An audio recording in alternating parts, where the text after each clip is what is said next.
Cuando abrí los ojos, lo primero que vi no fue el techo blanco del hospital ni los cables conectados a mi cuerpo. Fue mi teléfono vibrando sin parar sobre la mesita metálica. Notificaciones. Un nombre, el de mi esposo.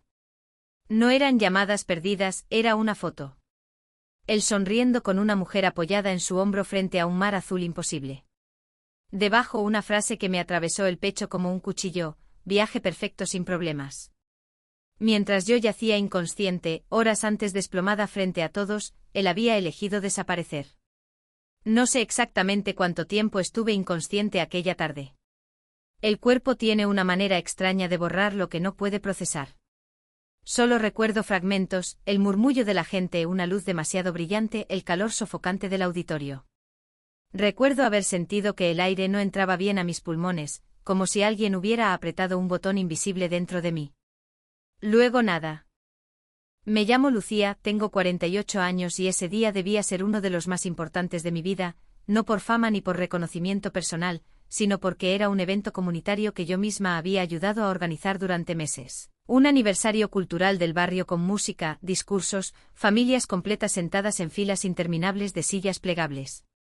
Yo estaba en el escenario para agradecer, para cerrar el evento con unas palabras sencillas. Nunca llegué a terminarlas. Según me contaron después, me llevé la mano al pecho, di un paso atrás y caí así, sin dramatismo, sin aviso. Como caen las cosas que llevan demasiado peso encima durante demasiado tiempo. Cuando desperté, una enfermera me hablaba con una voz suave, casi ensayada. Me dijo que me tranquilizara, que había sufrido un desmayo severo, que estaban haciéndome estudios. Yo asentí sin entender. Lo primero que pregunté no fue qué me había pasado. Pregunté por mi esposo. Ella dudó un segundo antes de responder. Lo han estado llamando, dijo. Varias veces. Y pregunté con la garganta seca. Bajó la mirada al portapapeles. No ha contestado. No sentí sorpresa. Eso fue lo que más me asustó. No sentí rabia inmediata ni pánico, solo una confirmación silenciosa, como si algo dentro de mí dijera, claro que no. Horas después, cuando me dejaron sola por unos minutos, tomé el teléfono. Tenía mensajes de compañeros del comité de vecinas, de gente preocupada. Ninguno de él. Entonces vi la notificación de Instagram, su cuenta, la foto, la mujer, el viaje, la frase, sin problemas. Yo era el problema. No comenté, no llamé, no escribí. Apagué la pantalla y dejé el teléfono boca abajo como si así pudiera evitar que el mundo siguiera avanzando sin mí. Mientras tanto, en otra parte del hospital, según supe después, habían intentado localizarlo una y otra vez. Alguien del equipo médico necesitaba confirmar información básica, alergias, antecedentes. Nadie respondió. Al final firmé yo misma los consentimientos cuando recuperé la conciencia suficiente, con una mano temblorosa y una claridad dolorosa. Esta noche, acostada en la cama estrecha del hospital, con el pitido constante de una máquina marcando mi pulso, pensé en todas las veces que yo había sido la que contestaba, la que resolvía, la que aparecía cuando alguien más no podía o no quería. Pensé en madrugadas, en papeleo, en llamadas incómodas, en silencios tragados para no hacer problemas. Y aún así, cuando fui yo la que cayó, no hubo nadie corriendo hacia mí desde un aeropuerto ni cancelando planes. Hubo una foto y una frase cuidadosamente elegida para parecer feliz.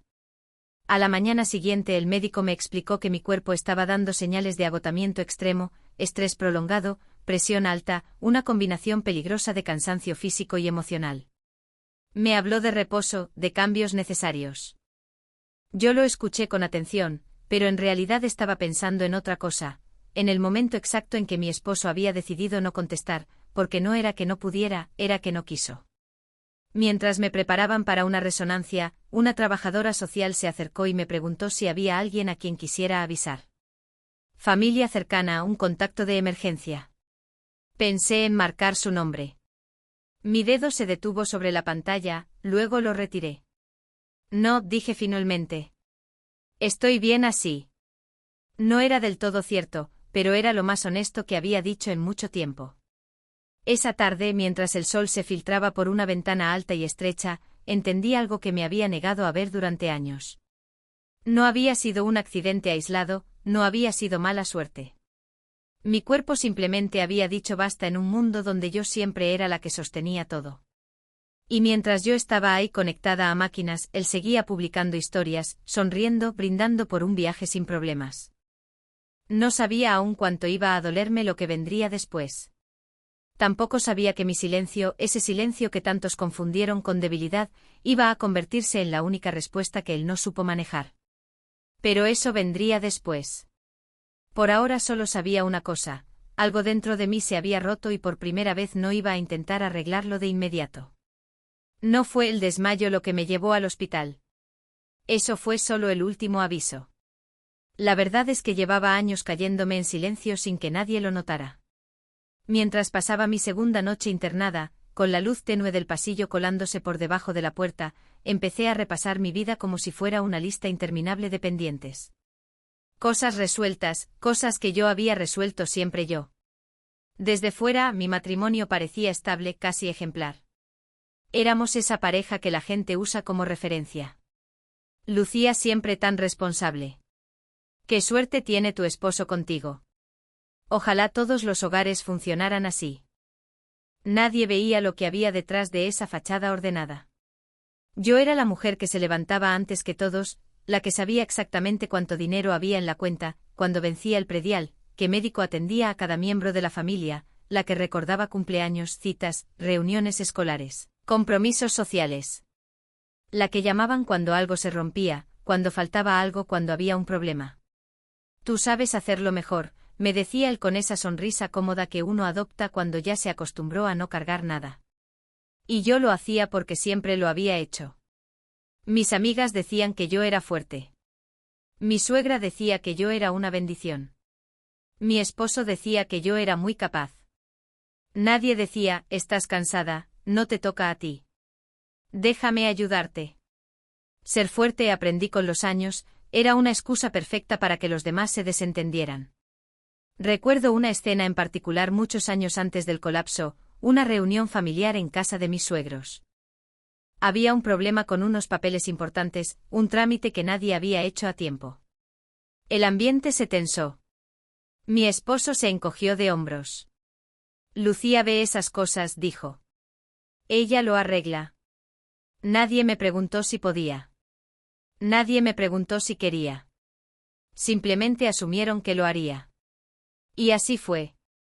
Me llevé los documentos, hice llamadas, esperé horas en oficinas grises. Volví con la solución. Sonrisas, aplausos suaves y luego olvido. Eso se convirtió en el patrón de mi vida. Yo no era la esposa, era el sistema de soporte. Incluso cuando empecé a sentirme mal, cuando el cansancio se volvió constante y el insomnio dejó de ser ocasional, nadie pareció notarlo. Yo misma lo minimizaba. Es normal, me decía, todas estamos cansadas. En México a las mujeres de mi generación nos enseñaron que quejarse era un lujo, aguantar era una virtud. Mi esposo, por su parte, llevaba tiempo viviendo como si yo fuera un servicio garantizado. Llegaba tarde, salía temprano, viajaba por trabajo. Siempre había una razón y yo, como siempre, me adaptaba. Hubo una noche meses antes del evento en la que me quedé despierta hasta las 3 de la mañana terminando un informe para una asociación vecinal. Él estaba dormido profundamente con el teléfono cargándose a su lado. Vibró varias veces. No lo revisé. No era mi lugar. A la mañana siguiente vi el mensaje en la pantalla bloqueada por accidente. Un nombre femenino, un emoji de avión. No dije nada. Me convencí de que estaba exagerando. Siempre encontraba una explicación que no lo comprometiera, porque confrontar implicaba conflicto y yo llevaba toda la vida evitando el conflicto para mantener la paz. Lo irónico es que esa paz nunca fue mía. En el hospital, mientras una doctora joven me hablaba de estrés crónico y desgaste emocional, me preguntó algo que nadie me había preguntado en años. ¿Quién cuida de usted? Me quedé callada. La pregunta flotó en el aire, incómoda, desnuda. No supe qué responder porque la respuesta era nadie. Nunca había sido nadie. Crecí aprendiendo que una buena mujer es la que sostiene todo sin hacer ruido, la que no se derrumba, la que resuelve. Y cuando una mujer cumple ese papel demasiado bien, se vuelve invisible. Ya no la ven como persona, sino como función. Yo era útil y mientras fuera útil, mi valor estaba asegurado. Esa fue la trampa. Mi esposo no se enamoró de mí por quien yo era, sino por lo fácil que le hice la vida. Yo me encargaba de los detalles, de los problemas, de los silencios incómodos. Él solo tenía que existir. Y yo permití que eso sucediera porque confundí amor con responsabilidad.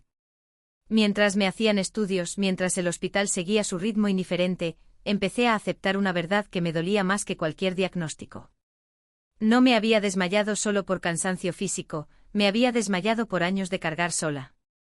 Cuando eres la mujer que siempre resuelve, nadie se pregunta, ¿qué pasa si un día no puedes? Nadie imagina que también te rompes. Yo misma no lo imaginé hasta que mi cuerpo me obligó a detenerme. Y mientras yo estaba ahí inmóvil por primera vez sin poder arreglar nada, él seguía viviendo su viaje perfecto sin problemas. Sin mí. Antes de caer en aquel escenario, ya había aprendido a caer por dentro. La humillación no siempre llega con gritos, a veces llega envuelta en risas suaves, en comentarios sin mala intención, en miradas que se desvían justo cuando más necesitas que alguien te sostenga. Hubo una fiesta familiar unos meses antes del evento, una de esas reuniones grandes con mesas largas, comida en abundancia y conversaciones cruzadas que se pisan unas a otras. Era el aniversario de bodas de unos tíos de mi esposo y todos estábamos ahí, primos, cuñados, amigos que ya se sienten familia. Yo había ayudado a organizar parte de la celebración. Elegí el menú, coordiné horarios, confirmé proveedores, como siempre. Llegué cansada con ese cansancio que ya no se va ni durmiendo. Me arreglé rápido, me miré al espejo y pensé que me veía mayor, no fea, no descuidada, solo cansada. Aún así salí con una sonrisa ensayada, lista para cumplir mi papel. Mi esposo llegó después con esa energía que solo tiene quien no ha cargado nada en todo el día. Saludó, bromeó, se sirvió una copa. Yo lo observé desde lejos tratando de no sentir esa distancia invisible que se había instalado entre nosotros hacía tiempo. Durante la cena, alguien hizo un comentario sobre lo pesado que puede ser coordinar tantas cosas. Antes de que yo pudiera responder, él habló. Lucía es experta en eso, dijo riéndose. A ella le encanta organizar, yo solo estorbo. La mesa rió, risas ligeras, cómplices. Yo también sonreí por reflejo. Nadie notó el pequeño pinchazo que sentí en el pecho. No era la primera vez que me reducía a la que organiza, la que resuelve. Pero esa noche algo fue distinto. Más tarde, ya con varias copas encima, alguien mencionó lo afortunado que era mi esposo por tener una mujer tan entregada. Él levantó su vaso teatral. Bueno, alguien tiene que hacerse cargo, dijo. Yo no nací para eso.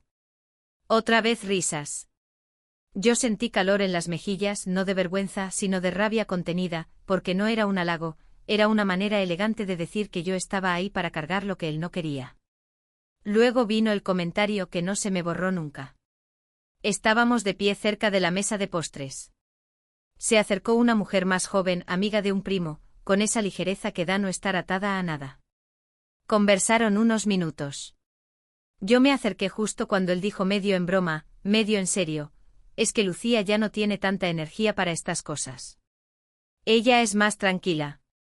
La mujer rió incómoda. Yo también. Nadie más dijo nada. Nadie lo corrigió. Tranquila. Esa palabra me cayó como una losa. No era tranquilidad, era agotamiento. Era haber dado tanto durante tantos años que ya no quedaba nada para lucir. Esa noche volví a casa en silencio. Él hablaba, contaba anécdotas, no notó mi ausencia emocional. Yo miraba por la ventana viendo las luces pasar, preguntándome en qué momento dejé de ser una persona completa para convertirme en una función. Al llegar me preguntó si estaba molesta. No respondí automáticamente. Era la respuesta más fácil, la más segura, la que evitaba discusiones, la que me borraba un poco más. Me di cuenta con una claridad dolorosa de que la humillación más grande no fue lo que él dijo, fue lo que yo acepté, porque nadie me estaba obligando a callar. Yo había aprendido a hacerlo. En los días siguientes, ese episodio se repitió en mi mente como un eco. Cada comentario pasado, cada risa que me dejó fuera, cada vez que alguien habló de mí como si yo no estuviera presente, empecé a ver patrones donde antes veía normalidad. Yo no era su compañera, era su respaldo silencioso. Y el silencio cuando se prolonga demasiado se vuelve un lugar peligroso. Te acostumbras a él, empiezas a creer que no mereces más. Recuerdo estar sentada una tarde en la cocina revisando papeles antiguos, escrituras, contratos, documentos que siempre habían estado a mi nombre por practicidad. Así lo decía él. Yo firmaba, yo guardaba, yo organizaba. Ese día por primera vez no lo hice por costumbre, lo hice con atención. Leí mi nombre una y otra vez. Entendí algo que hasta entonces no había querido ver. Mientras yo me hacía pequeña para no incomodar, había construido, sin darme cuenta, una estructura que no dependía de él. No era venganza. No era un plan. Era una constatación silenciosa. Cuando vuelvo a pensar en la fiesta, en la risa, en la palabra tranquila, ya no siento solo dolor, siento claridad, porque esa humillación tan discreta que nadie señaló fue el comienzo de algo más grande. Fue el momento en que dejé de preguntarme qué estaba haciendo mal y empecé a preguntarme por qué seguía aceptándolo. A veces el silencio no es sumisión, a veces es observación. Y yo estaba empezando a ver con mucha claridad. El viaje no empezó como una traición abierta, empezó como una ausencia bien justificada. Es trabajo, me dijo días antes, unos contactos nada más. Asentí sin hacer preguntas. Para entonces yo ya había aprendido a no pedir explicaciones que pudieran incomodar. Hice lo de siempre. Ajusté agendas, dejé todo resuelto, organicé pendientes. Cuando él salió con su maleta, me besó la frente como quien cumple un trámite. No hubo promesas, no hubo te llamo al llegar. Solo una puerta cerrándose con suavidad. El día del evento amaneció pesado. El cielo tenía ese tono blanco que anuncia calor y cansancio. Llegué temprano al auditorio, revisé listas, confirmé horarios, sonreí a quien me saludaba. Sentía el corazón acelerado, pero me dije que eran nervios. Siempre eran nervios hasta que dejaban de serlo. Horas después, cuando abrí los ojos en el hospital y vi la foto, todo encajó de una manera brutal. No era un viaje de trabajo, no era una coincidencia, era una elección. Él había elegido estar en otro lugar. La imagen se me quedó grabada con una precisión cruel, su sonrisa relajada, la mano de ella sobre su hombro, el mar de fondo. Ella no miraba a la cámara, lo miraba a él con cercanía, con confianza, con esa intimidad que no se improvisa en un aeropuerto. La frase lo decía todo, viaje perfecto sin problemas, como si la perfección dependiera de mi ausencia. Pasé horas mirando el techo del hospital, dejando que las ideas se ordenaran solas. No lloré, no sentí el impulso de escribirle. Tampoco sentí ganas de revisar quién era ella. Algo dentro de mí decidió no buscar más pruebas. La imagen ya era suficiente. Al día siguiente llegaron mensajes de conocidos. ¿Cómo estás? Supe lo que pasó, tu esposo está contigo. No respondí a esa última pregunta. La dejé flotar en el aire igual que había flotado durante años la verdad de nuestra relación. Cuando mi hermana me llamó, me preguntó con cuidado si ya había hablado con él.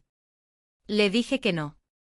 Hubo un silencio incómodo al otro lado de la línea. Bueno, dijo finalmente, a lo mejor no se ha enterado. Cerré los ojos. Claro que se había enterado.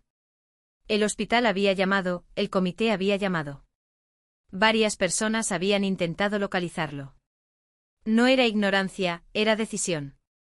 Mientras tanto él seguía publicando historias cortas, un café frente al mar, una cena elegante, una puesta de sol. En ninguna aparecía yo, en ninguna se mencionaba mi estado. Era como si yo hubiera dejado de existir justo cuando más lo necesitaba. Lo más duro no fue la infidelidad, porque ya para entonces sospechaba. Lo más duro fue entender que incluso en un momento crítico yo no era su prioridad, nunca lo había sido.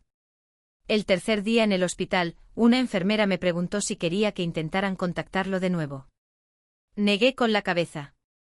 No hace falta, dije. No estaba enojada. Estaba cansada. Cansada de insistir, de esperar, de justificar. Esa noche soñé que estaba en una playa, pero no era la suya. Era una playa vacía, sin gente, sin ruido. Yo caminaba sola, con los pies hundiéndose en la arena húmeda y por primera vez en mucho tiempo no sentía urgencia por volver a ningún lado. Desperté con una idea clara. No iba a confrontarlo, no iba a rogar explicaciones ni disculpas, no iba a competir con una foto ni con una frase cuidadosamente editada. Iba a guardar silencio porque el silencio, cuando deja de ser miedo, se convierte en poder. Los días siguientes fueron extraños. Me dieron de alta parcial con indicaciones estrictas de reposo. Volví a casa sola. La casa estaba ordenada como siempre, demasiado ordenada para alguien que acababa de regresar del hospital. En la mesa encontré una nota breve escrita por él antes de irse: vuelvo en unos días. Descansa. Nada más.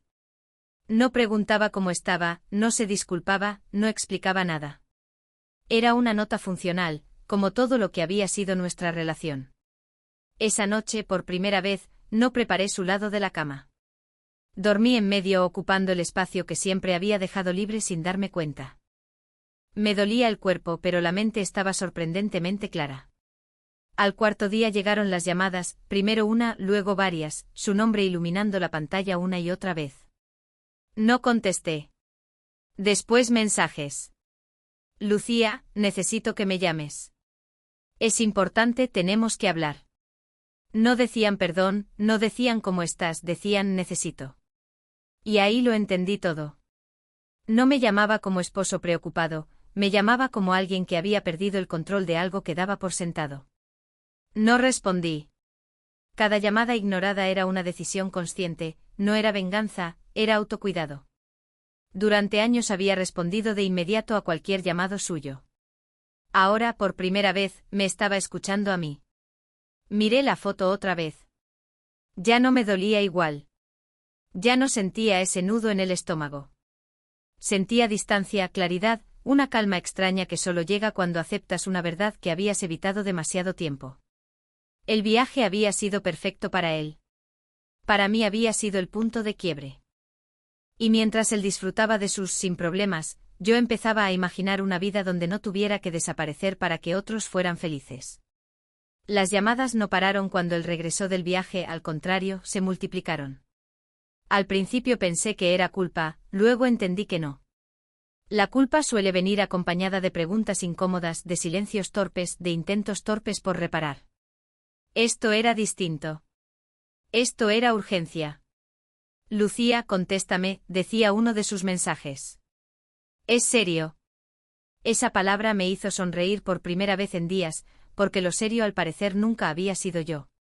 El quinto día después de mi desmayo, mientras acomodaba lentamente la cocina, no por obligación, sino para mantener la mente ocupada, sonó el teléfono de nuevo. No contesté. Dejé que vibrara hasta que se cayó. Minutos después llegó un mensaje más largo: tenemos un problema con los papeles del terreno. Necesito hablar contigo hoy. Ahí estaba, por fin. No, ¿cómo te sientes? No, perdóname por no estar. Papeles. Terreno. Problema. Me senté en la silla más cercana, sosteniendo el teléfono con ambas manos. Sentí una mezcla de rabia y una claridad casi cruel. Durante años yo había firmado, archivado y resuelto todo lo relacionado con bienes, contratos, cuentas, siempre a mi nombre por practicidad, como él decía. Yo confiaba, no hacía preguntas, me parecía normal hasta que dejó de parecerlo. Abrí el cajón donde guardaba los documentos importantes, no con prisa, sino con cuidado. Saqué las carpetas una por una. Ahí estaba todo: escrituras, contratos, permisos. Mi nombre aparecía con una regularidad que antes me había parecido insignificante y ahora resultaba reveladora.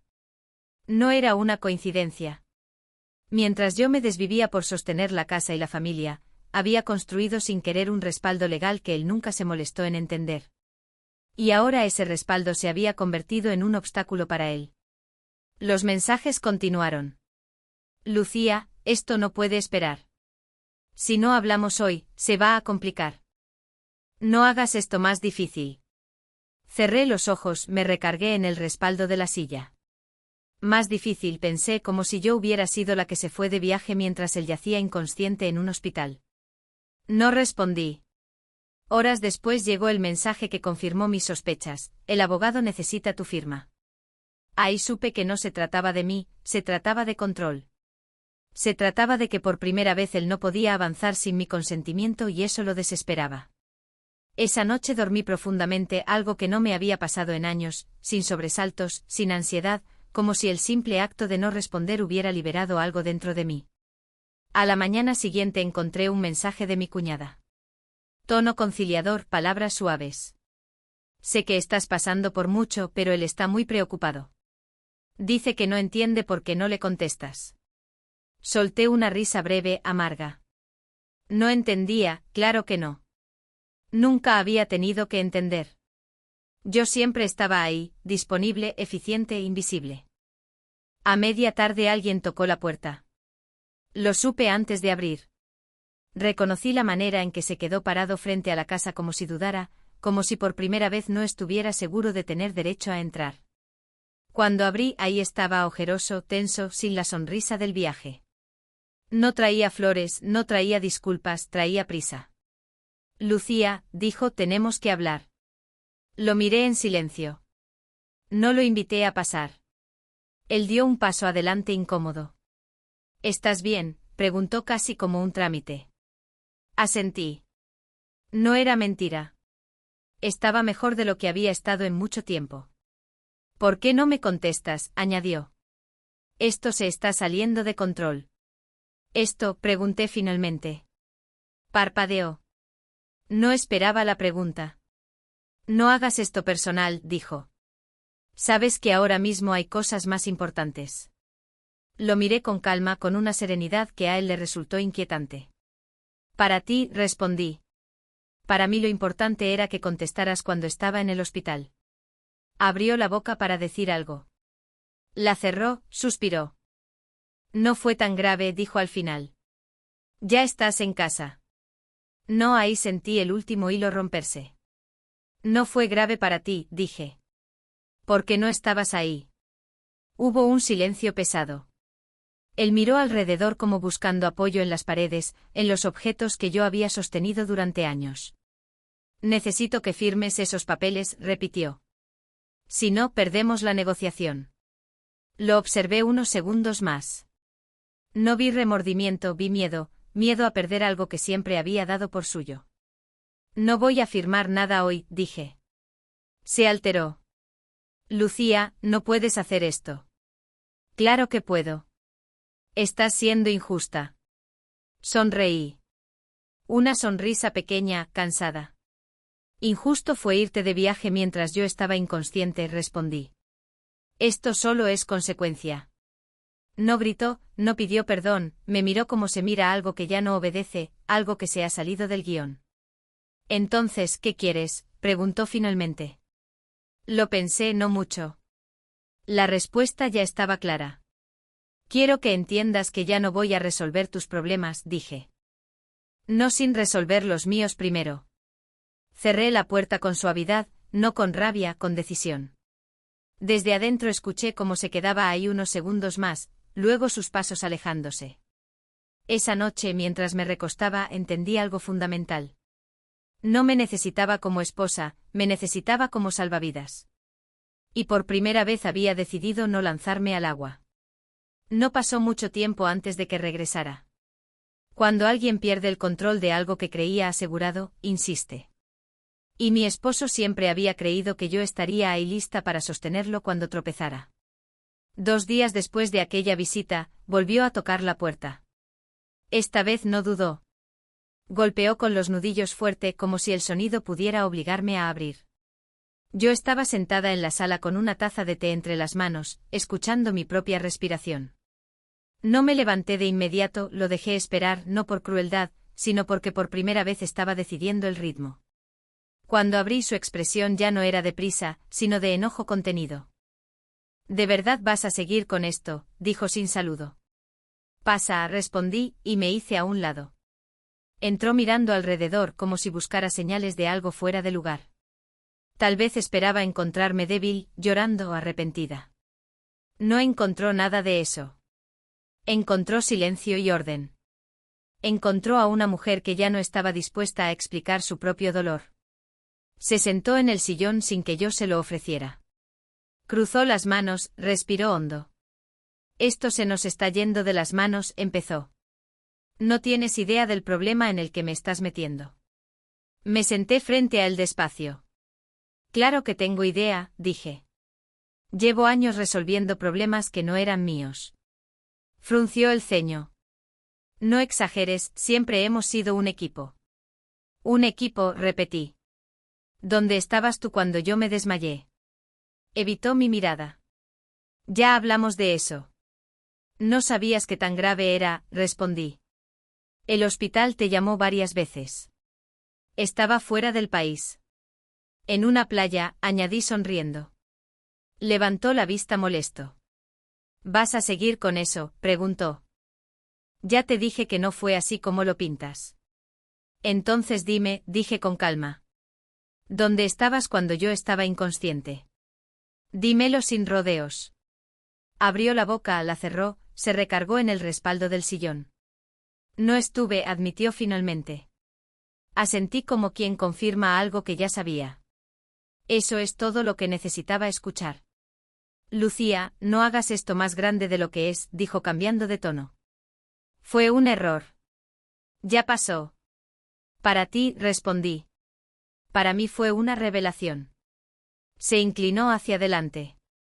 ¿Qué quieres que haga, que me arrodille, que te pida perdón 1000 veces? No va a cambiar nada. No quiero que hagas nada, dije. Quiero que entiendas. Tomé aire, sentí el peso de cada palabra antes de soltarla.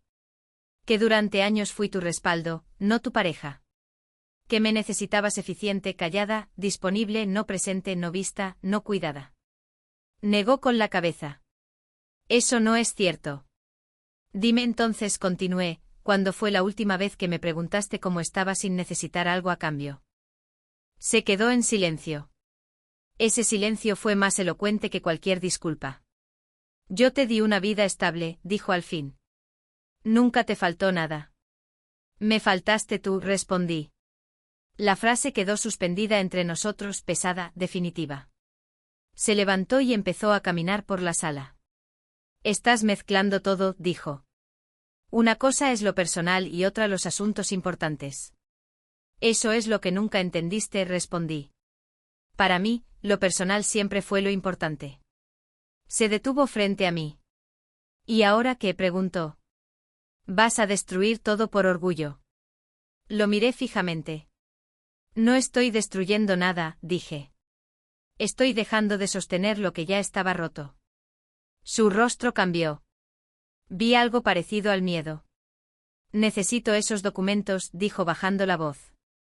Si no firmas, pierdo el trato. No voy a firmar, respondí. No mientras sigas hablando conmigo como si yo fuera un trámite más. Esto es chantaje, dijo alzando la voz. No, corregí. Esto es un límite. Se quedó quieto.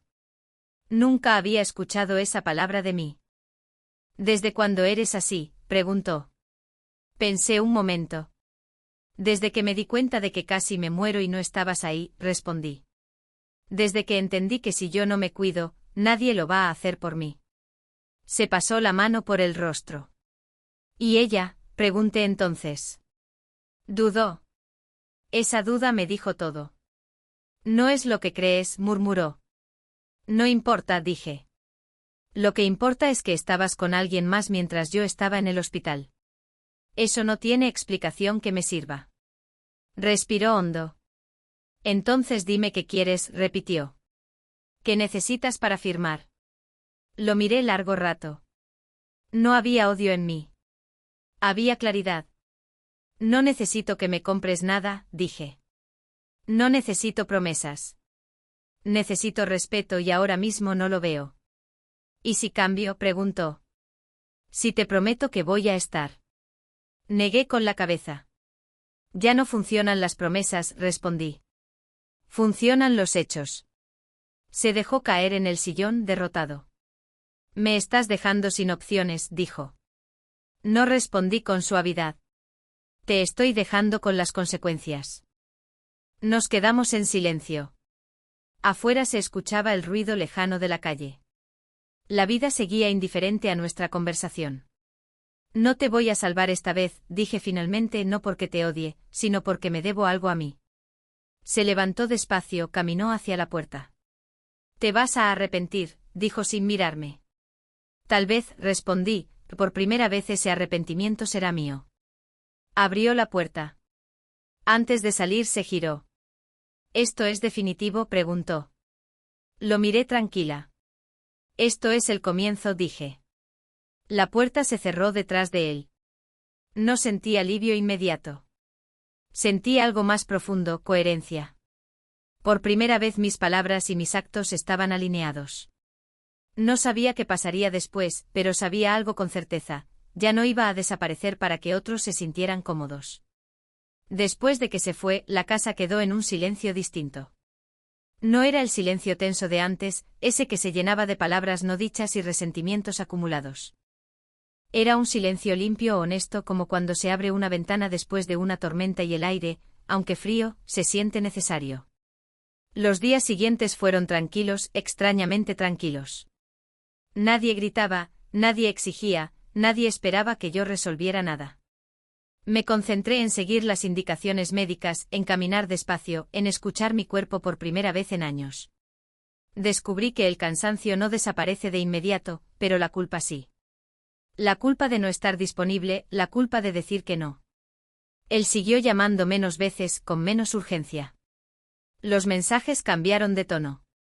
Podemos hablar con calma. No quiero que esto termine así. Te extraño. Leí cada mensaje sin responder, no porque quisiera castigarlo, sino porque ya no necesitaba explicarme. Durante años había dicho demasiado, justificado demasiado, aguantado demasiado.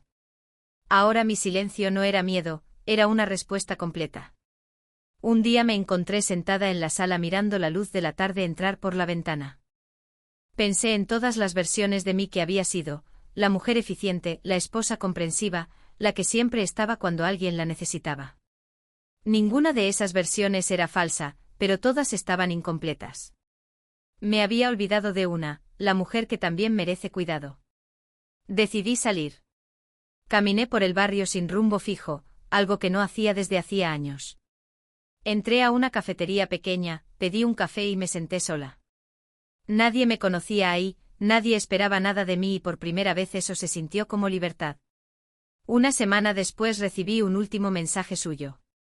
Si no contestas lo entenderé. Solo quería que supieras que lo arruiné. Lo leí despacio. Sentí una punzada de tristeza, pero no retrocedí. Entender que alguien te falló no significa que debas regresar para consolarlo. A veces el verdadero aprendizaje es dejar que el otro viva con lo que hizo. No firmé los papeles. El trato se cayó. Él perdió algo importante. Yo no gané dinero ni venganza. Gané algo más valioso: autonomía. Empecé a reorganizar mi vida con la misma capacidad con la que antes resolvía la de todos, pero esta vez para mí. Cambié rutinas, simplifiqué compromisos, aprendí a decir no puedo, sin dar explicaciones largas. Algunas personas se alejaron, otras se acercaron de una forma distinta. Descubrí quiénes me querían por quién era y no por lo que hacía. Una tarde mi hermana me preguntó si no me dolía haber guardado silencio. Claro que dolió, le respondí. Pero más dolía seguir gritando donde nadie escuchaba. Entendí algo fundamental. El silencio no siempre es ausencia, a veces es presencia total, presencia contigo misma. No sé qué pasará con él en el futuro. No sé si cambiará o no. Ya no es mi responsabilidad descubrirlo. Lo que sí sé es que no volveré a desmayarme tratando de sostener una vida que me excluye. Hoy puedo decirlo sin miedo. Mi silencio fue mi respuesta y fue suficiente. Si llegaste hasta aquí, quiero preguntarte algo. ¿Alguna vez has sido la persona que siempre da, siempre resuelve, siempre aguanta? Y aún así se queda sola cuando más necesita apoyo. Si es así, no estás sola. Te veo, te entiendo. Si esta historia resonó, cuéntame en los comentarios.